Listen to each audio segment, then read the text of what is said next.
Lost Zone decks are extremely challenging to play, and I'll bet money that you're probably playing it wrong. Hey, Nick from 9 Card TCG. Today, we're looking at all things Lost Zone, and we're going to be looking at a few different things. We are looking at matchup data, we're looking at deck lists, we're looking at meta share, and some information about sequencing and how to play Lost Zone decks. And all this information is going to be brought to us by Trainer Hill, so please go check out Trainer Hill, link in the video description. With all that said, we're just going to get straight into it. So here we are with the meta game or meta share breakdown. And this, if we scroll to the bottom of the page here, you can see exactly what I used to set these parameters.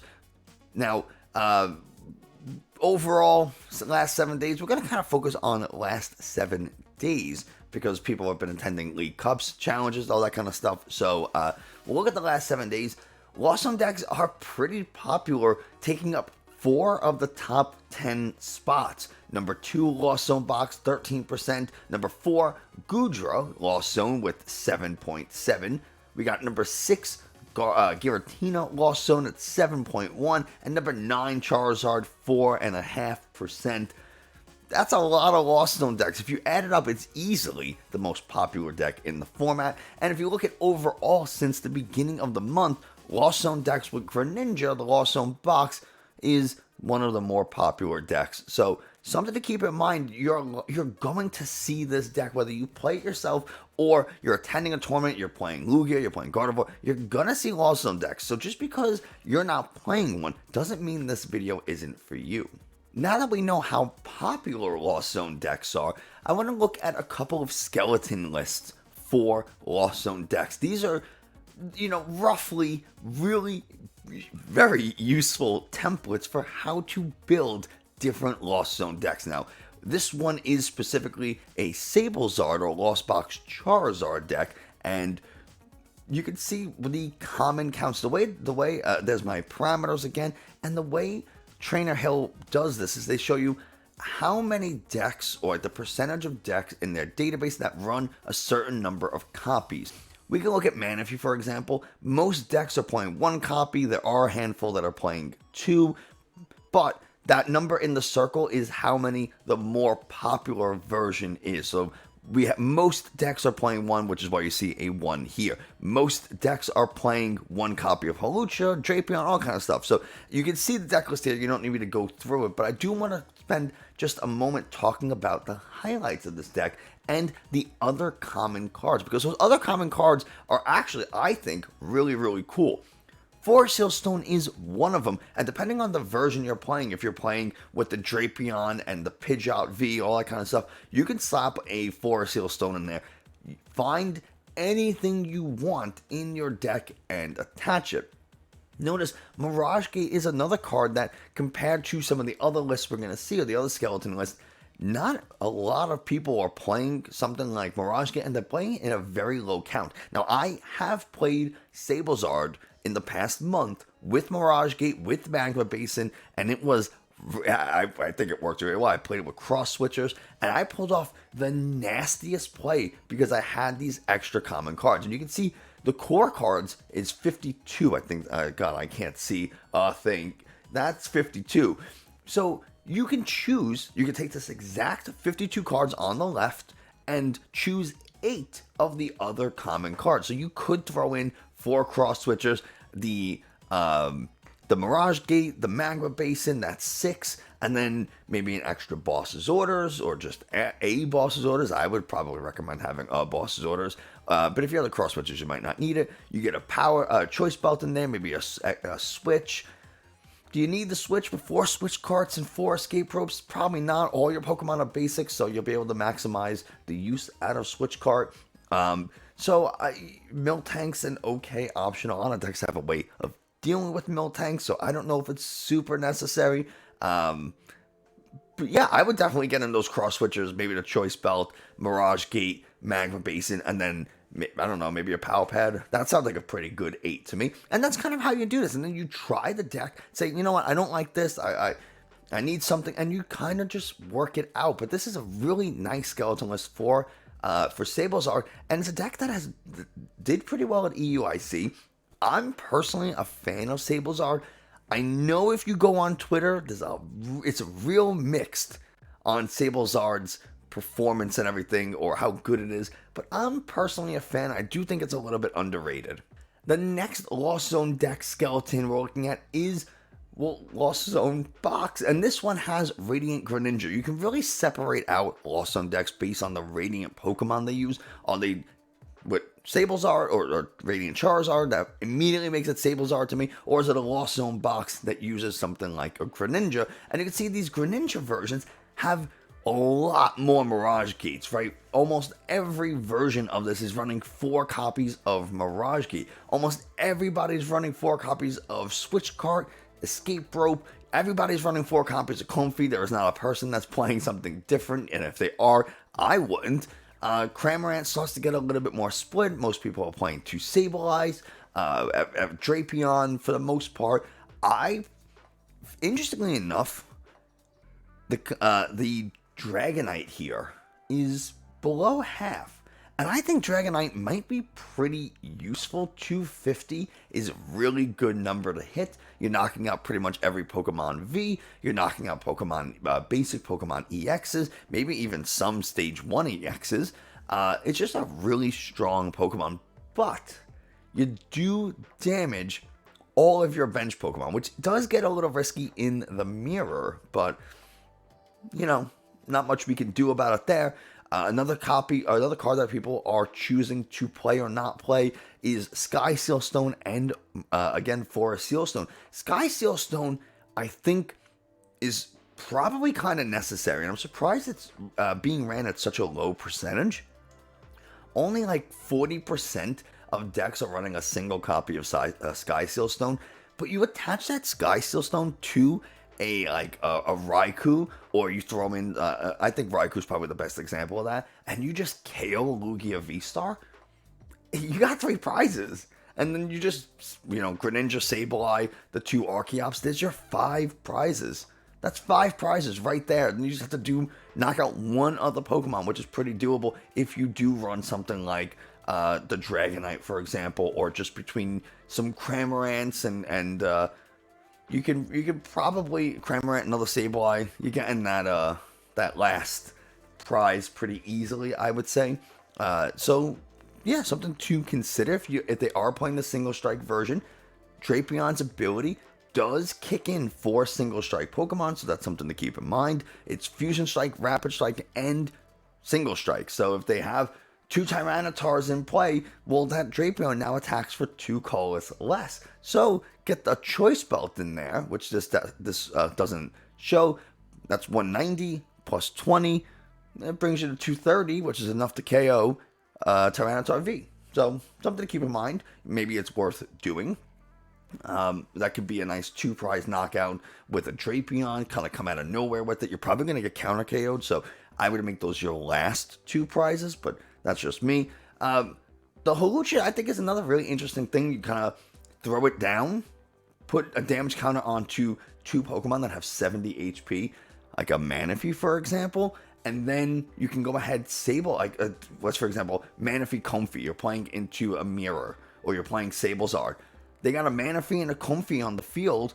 You drop the Hawlucha, put a damage counter on each, and now Sableye, you split the 12 damage counters 6 and 6 onto the Manaphy and the Comfy, and now you're able to take 2 prizes on something that you would ordinarily not be able to get 2 prizes on. So that's really cool, really important. I do think the Hawlucha is really nice, and me personally, I would run it. In fact, I do run it in my SableZard list. So this one does run Boss's Orders because the list is a little bit too tight for something like Cross Switchers. Roxanne's really nice for the mirror for Gardevoir decks. You just kind of Roxanne them at the end of the game. I think that's really cool. Beach Court is really nice. Yeah, I mean, this deck has like 55 core cards as opposed to the 52 of something like a SableZard. But, again, you try it out, get a couple of Pokegears. Maybe you get like the 2 Pokegears, the Dragonite, and the Hawlucha, or the 2 Pokegears, the Hawlucha, the Sky Sealstone. I think that is a pretty nice addition. If you're wondering why Fighting Energy is possibly in here, it's because the Hawlucha can attack with the Fighting Energy, and also Galarian Zapdos V is a pretty worthy inclusion if you feel like you're going to hit Miraidon a lot. So if your locals, there's a lot of Miraidon running around. Zapdos V, pretty nice to be able to just boss KO a Regieleki VMAX, and then that's 3 prizes right away. You go ahead, Clara it back, and then you do it again, and they're gonna have 3-4 Vs in play. They're gonna have the Raikou V, a couple of Regieleki VMAXs in play. So Galarian Zapdos can attack for minimal energies because they're playing so many Vs. It's not super great in other matchups, but if you are playing like Arceus Giratina, it could be a cool way to just get like a nice surprise KO on an Arceus V-Star, something like that. You never know, but it could be worth including. Giratina has, again, 56 cards. These lists are pretty nailed down, and then you can just throw in a couple of extra common cards there. I personally like Path to the Peak, Temple of Sinnoh. I think those are very, very good inclusions, especially Temple of Sinnoh with all of the Lugia running around. Probably worth using this way. Something like a Tyranitar isn't coming in and knocking out your Giratina V-Star in just a single hit with a couple of single strike energies. Something to keep in mind. Again, Palpad Lost Vacuum is really, really nice, especially a Giratina list, because it really helps you get to that 7 real fast, even 10, because depending on what you're playing, you may want to get 2 Giratinas out on the first turn, so you can use 1 to Abyss Seeking, especially if you can't find your Comfeys to kind of cycle through. Maybe you have just like a Colress and Abyss Seeking, that still gets you 4, and then you can throw down a Stadium, Beach Court, Path, whatever, Lost Zone it away, and now you just shot yourself up to 6, so you're 2/3 of the way there from I guess 60% of the way there to 10 cards in the Lost Zone. So something to keep in mind there. I'm a fan of Lost Vacuum, and if you have more than just the 1 stadium, the 1 beach court, which it's going to get bounced pretty quickly, I feel. Now, again, in the mirror, your opponent's probably playing beach court, so if your opponent gets it down first, you're not able to get rid of it anyway. But what you can do is, again, Lost Vacuum it away, and then play down your own beach court, kind of get your hand down if you need to for some reason. I don't really know why you would need to do that, but it's a thing you could do. Or if you have like your 1 beach court and like a temple, what you can do is, if you want to get rid of the beach court, or get extra cards into the Lost Zone to kind of get to that 10 as fast as you can, you Lost Zone away your something from your hand to get rid of the beach court, that goes into the Lost Zone, and then you put down the temple, or vice versa, or whatever. Just a way to get those extra cards into the Lost Zone. I think it's really, really useful. But Giratina, not seeing the results I think a lot of people, including myself, thought it would see, and we'll talk about matchups in just a minute. Before we talk about matchups, we do have to talk about Goodra, and this is by far the tightest of the 6 or the 4, whatever 5 Lost Zone decks that I think this is the 4th Lost Zone deck that we looked at. 58 core cards in this deck. Now, again, this doesn't mean you can't take some of these core cards and get rid of them. It's just, this is what most people are playing, what most people are seeing success with. So don't feel obligated to play these core cards, but I would definitely, if it's your first time playing a Lost Zone deck, I would definitely stick with the core cards and add, a number of common cards, other common cards that make you hit 60. That's just what I would do until I learned it well enough where I feel like I can put my own spin on it, or tech for my locals, whatever it is I'm doing. I would start with the core cards though and work from there. But Goodra, again, another deck that you may want to get 2 Goodras down depending on what you're playing. Sometimes you really don't want to. It gets a little tricky. If you wait too long, then your opponent builds up their board, that you bench that Goodra, they're able to just boss KO it kind of quickly, or kind of easily, especially like Lugia decks. They run the double Luminions. It can be a little bit of trouble for something like, against the Mew deck. They set up, they dig through enough of their deck to find boss, things like that. They can KO a Goodra V pretty easily. One of the biggest issues with Goodra V-Star is Escape Rope. Escape Rope boss is kind of a problem, because you really rely on that Goodra V staying in the active after using Rolling Iron to take 80 less damage from attacks. So Some decks have adapted. Lugia decks start running Duraludon V, which ignores effects and abilities. Some of them, like myself, run Single Strike Urshifu VMAX, which ignore effects and damage. It can also do up to 330 damage. Even if we didn't ignore effects and abilities, we can still one-shot a Goodra pretty easily. So, you have to kind of take that into consideration. I think the Defiant Band in this is actually a really nice card. Again, you can get the Lost Vacuum in here to get to 7 quickly so you can Mirage Gate, but you don't run that many Mirage Gates where I think it's super necessary because now these decks are playing Melanie.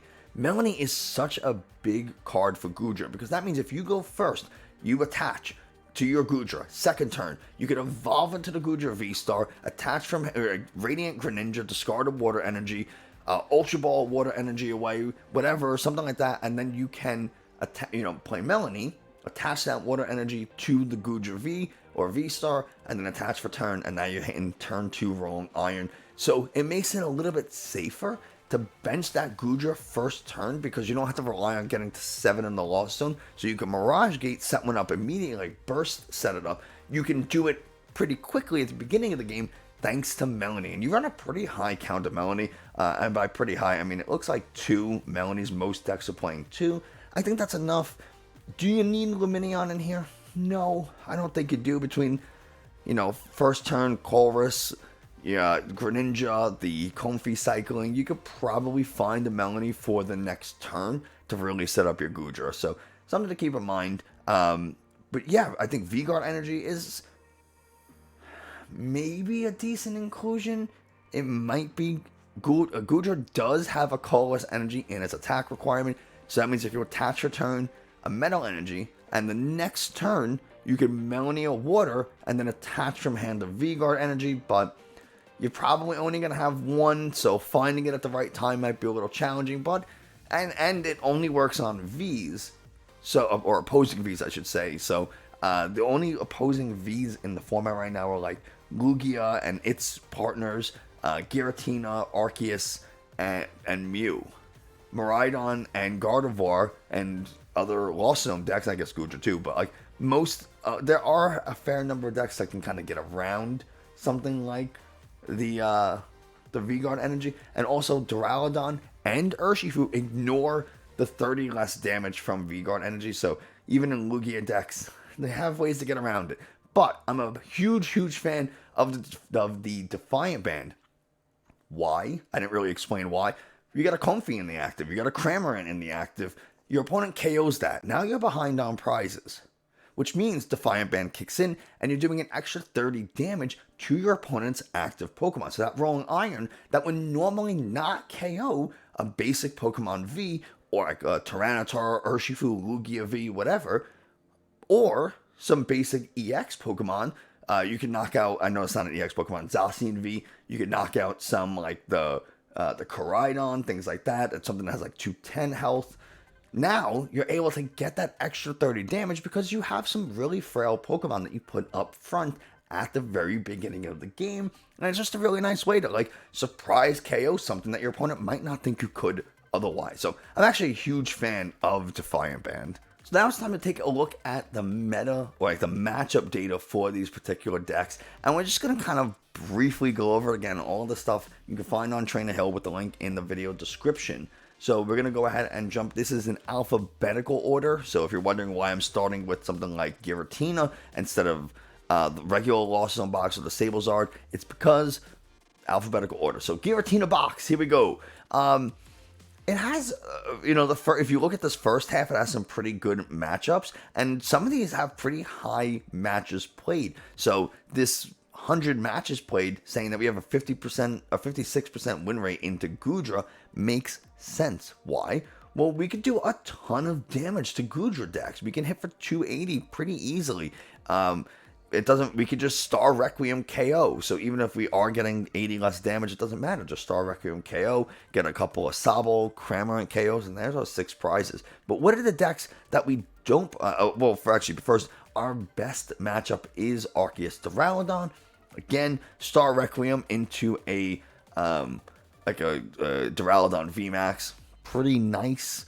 They don't run the good Duraludon anymore. They're running the Evolving Skies Duraludon V, which means it's pretty easy to KO one of those things, even though we could KO the Champion's Path one. It's just a little bit easier now. We do really well into, like I said, the Goodra for the same reason. Gardevoir we do pretty well because we can put early pressure onto things like, the Curliers and stuff with Cramorant. We just hit for free, give up a single prize to take out their engine. Kind of nice. Some of the things we don't do well against, Lugia, we do pretty poorly against. 202 matches is a really good sample size, so I would take this number pretty seriously.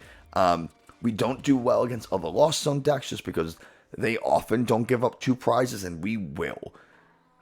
Lost Box Charizard, again, same thing. They don't give up a lot of, if any, single prize Pokemon or 2 prize Pokemon, and we will with the Giratinas, kind of important part of our strategy. And telling on Urshifu, we just are shy of the KO, and they are able to pretty much just heal that damage up, and now we did all that for nothing. So Cramorant's not particularly effective here, plus Double Gunner's a really annoying ability, Yogaloop's a really annoying attack, Gmax Rapid Flow is super scary.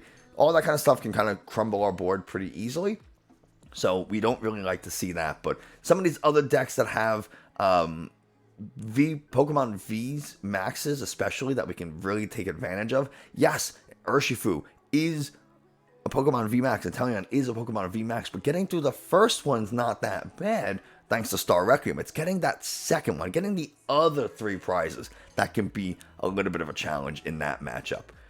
Goodra Lost Zone has a really, honestly, decent matchup spread. I mean, we do pretty well against most things. What are we not doing against? Well, Arceus, Giratina, they just set up really well. Dealing with the Arceus can be kind of annoying. And also Giratina, which we already talked about. But we do really well against Lugia. Not so much now. I don't know about now because of the Duraludon. Excuse me, the Duraludon just cuts through. Rolling Iron, Urshifu, just one-hit KOs. So we do have to be mindful of those things. And if they do decide to just start to throw in like escape ropes, well, they escape rope Lumineon, Boss, or Serena, boom, their Tyranitar is knocking out a Goodra V-Star. So something to keep in mind. We do really well against Miraidon Regieleki. Again, they don't really get to do the strategy they want as well. They're not doing a ton of damage with Lightning Wall. And yes, something like the Raikou can do a decent amount of damage, but Moisture Star, we heal it all away, and then we just take 2 prizes, and they're kind of set back a little bit.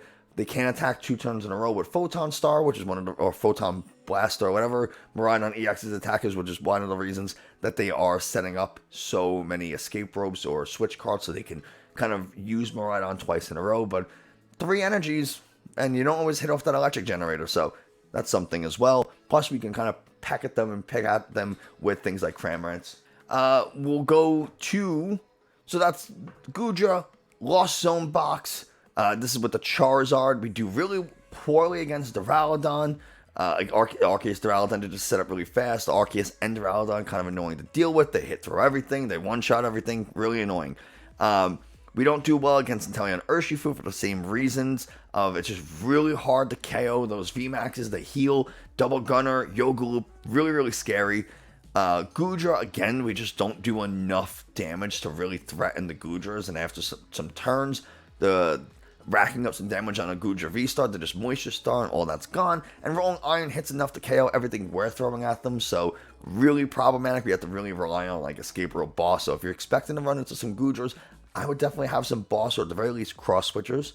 And then the last zone, but we do really well against Gardevoir. Again, we can one-shot a lot of stuff because they damage themselves to put Psychic Energies into play. So that means Cramorant's pretty easy to KO things with, especially with against like a Choice Belt. We could probably knock out like a Zacian V, or just 2 Cramorants knocks out a Zacian V. Anyway, Charizard comes in, does a bunch of damage. We can Clara all that stuff back. We don't have to worry about Lost City, really. So we can really recycle something like a Charizard late game and just take a bunch of KOs. Sableye is really, really useful. What else do we do well against? We do really well against Giratina. We already talked about that. We don't do too well against Lugia. It's 45%, that could be like coin flip material. I mean, that's a lot of games. So you are likely to lose against Lugia. So I would really test that matchup. And I would also really play the Lost Box Charizard matchup. 94, not as high. But, you know, these are really close games. 48% against Arceus Duraludon. Again, it's doable. It's very, very doable. Depending on what you run, you might be able to run something like the Dragonite to hit really hard. You might be able to run things like the Raikou to hit really hard and get some prizes. Sky Seal Stone to take 4 prizes onto like a Duraludon VMAX is really, really good. So these are the matchups I would really, really focus on. I wouldn't play too much against Miraidon and Regieleki. Play a little bit so you have a plan. Play a little bit against Gardevoir so you have a plan. You kind of know what to do. But really play the hell out of Arceus Duraludon, Lost Zone Box Charizard, Lugia, because those are the matchups that are super close and the ones that you should really focus on, because you could turn those slight unfavorable matchups into wins if you really know what to do and maybe get a little lucky. And that's pretty much the whole thing. We don't think we really talked too much about Lost on Charizard's effective matchups, but again, we don't need to play those too much. I would focus on the ones that are, like I said, very close, 46, 47, that area percent, because those are the things you could turn from losses or ties into wins. And isn't that really the goal? So when it comes to actually playing and piloting Lost Zone decks, there's a bunch of stuff we have to consider. And before we talk about any scenario, I think the most important thing to mention is that everything is going to change based on A, your matchups, B, your particular deck list, and C, what your goal or objective for this particular turn is. And the reason I say that is because if we are trying to play boss's orders so that we can, use boss's orders to win the game, I don't want to start my turn with the Colress. If I really need an energy to attack, I don't want to... There is Crazy Thunder, by the way. Oh my god. I don't want to waste this energy by attaching to retreat. So, depending on what I need for that turn will determine the proper order of things. But in a situation like this, I think, let's pretend it's the very first turn of the game. We're going second, so this is our first turn. Our opponent put down a Mesagosa, they did their thing, cool. It doesn't really matter what my opponent's setup is because I know what I need to do for this first turn. And my two goals are A, get as many cards into the Lost Zone as possible this turn, and B, try to attack with a Cramorant. That's probably what I want to do. Again, that might change based on some other factors, but more than likely for my very first turn of the game, especially if I'm going second, probably what I want to do. So what is the order of operations here? And I think this is really all the information we need in order to make some good decisions. The very first thing I would do would be to use Mesagosa. I want to use the stadium so I can try to find a Pokemon, and then one, I get a Pokemon, so cool, I guarantee I can find that Cramorant, for example. Two, it thins a card out of the deck, so I'm more likely to hit what I want off of Colress and my Comfeys. So that's kind of the idea here. So I would Mesagosa first. After I Mesagosa, regardless of the result, right? If it's heads, I'll get a Pokemon, probably a Cramorant, maybe a Radiant Greninja. If I'm playing a Radiant Greninja Lost Zone deck, maybe I get a Goodra, maybe I get a Giratina, right? If I'm playing SableZard, probably just a Cramorant. After I Mesagosa, I'm going to Colress, right? The reason I'm going to Colress before playing my Comfeys, again, assuming that I don't have a better supporter to play this turn or something else that I have to play, I can look at the top 5 cards in my deck. I choose 3 of them to go into my hand. The other 2 go into the Lost Zone.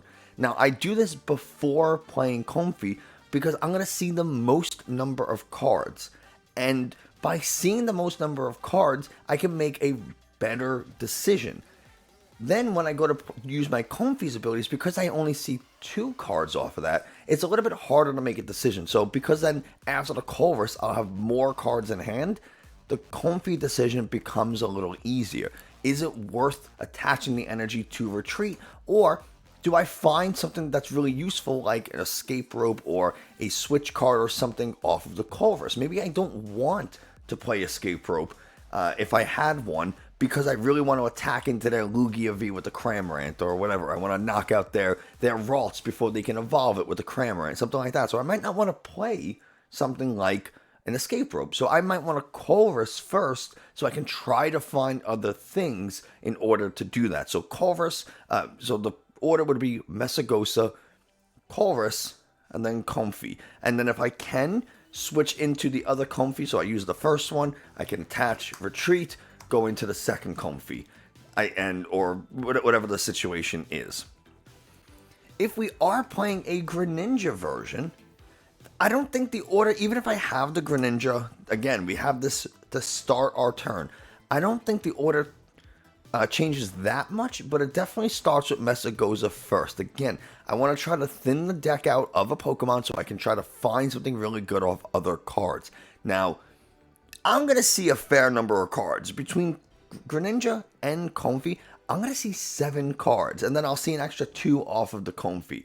So I can feel pretty comfortable getting rid of this energy. But again, if I know I need an energy to retreat into a Cramorant or something, I might want to hang on to this. So if I only have one energy in hand and no other switch cards, let's say my hand is something, this is our hand to start the game. We'll go, that can't be that many, right? So that's 4, 7, and then we top deck a Roxanne. If this is our hand, well, I might not want to get rid of this energy so that I guaranteed have a retreat option to go into a Cramorant and attack, if that's my goal. So I may use the Culver's first, or again, I'll use the Mesagosa first. I might go ahead and Pokegear first to try to pull another supporter out of the deck so that I can, again, get that extra card out, and there's a chance that I find what I need off of the Culver's. So I use those cards to thin first, then I go ahead and play my Culver's, depending on what I get. If I draw into another energy or a switch card, what I can do then is get rid of the energy to Greninja, so that I can, this is the discard pile at this point.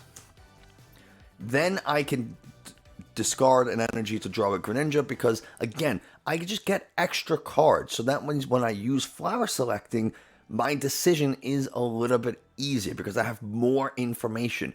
The more information I have when making a tight decision like what to get rid of off flower selecting, the better.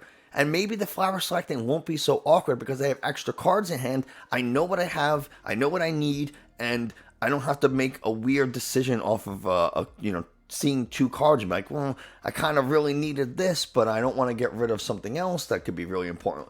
I might have drawn into it between the Comfy and the Greninja, and then, or the Culver's and the Greninja rather. So now I can go ahead and make my decisions of, depending on what I draw, do I find a Nest Ball, I get the Cramorant, and do I have, a switch card, or I can't.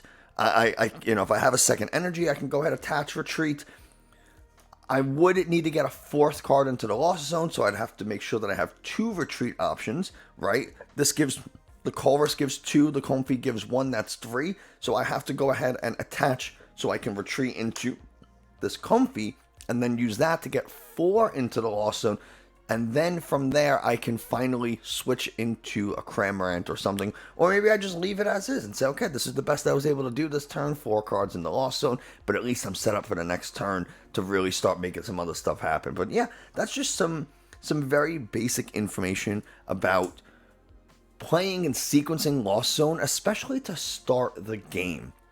Again, depending on if you're playing Goodra, you might want to get a Goodra out immediately. You might want to get Giratina out immediately. If you're playing SableZard, you're playing like the Radiant Charizard version, maybe you probably don't want this at the beginning of the game. You might not want a Drapion. If you know you're going into the mirror, maybe you say, okay, you know what? I don't want them to pull off some crazy turn 2, especially if your opponent goes first and they get like 2-3 cards into the Lost Zone. next turn, there's a chance they get to 7 and then they hit you with the Greninja. So you might say, oh, I got to get a Manaphy immediately to protect against, Moonlight Shuriken knocking out both my Comfeys, and now I'm left with nothing. Again, just knowing when to play things, knowing like these 3 Pokemon are probably things you want to save for when you actually need them. Don't just throw the Mawile down for nothing. Don't just throw the Hawlucha down just to put damage down. Make the damage count.